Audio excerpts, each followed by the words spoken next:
अगर आप भी चाहते हैं कि आरसीएम म्यूजिक के वीडियो सबसे पहले आप तक पहुंचे, तो लाल बटन को दबा के चैनल को सब्सक्राइब जरूर करें और साथ में बेल आइकन को दबाना ना भूलें। बोला बोला तारा चंडी माई की जय।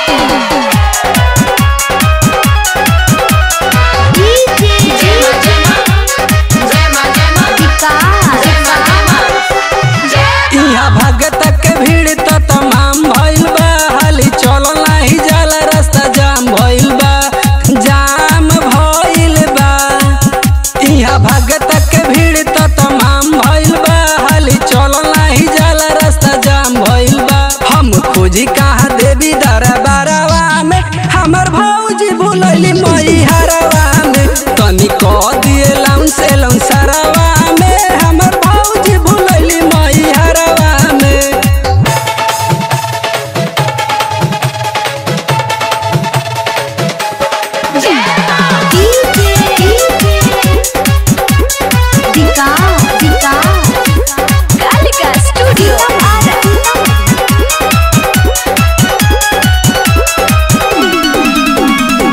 पढ़ल लिखल हई न भौजी, पेन्हले बैलाल साड़ी, कुछ न बुझाल उनके बाबा, कैसे धरी है गाड़ी।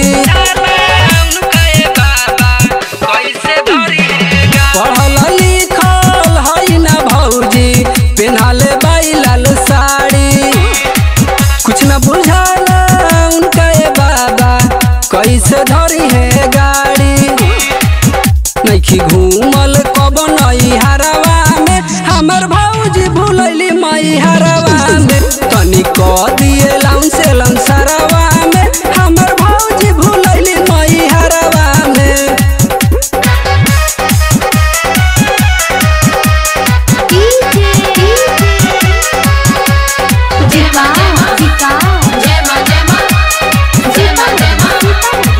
करब दर्शन कहत रहली मैहर तारा चंडी, लावे खातिर माई के मंदिर में ले रहली घंटी। करब दर्शन कहत रहली मैहर तारा चंडी, लावे खातिर माई के मंदिर में ले रहली घंटी।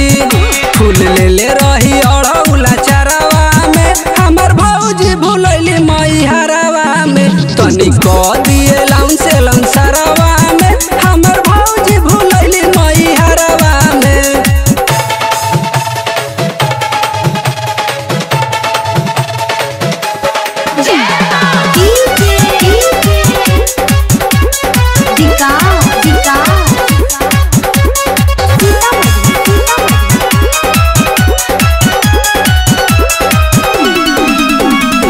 रमेश बिहारी के बुझिला चारी, कैसे मुहावा देखाइब।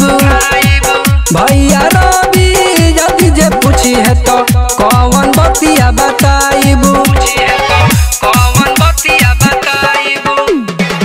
रमेश नीरज के बुझिला चारी, कैसे मुहावा देखाइब।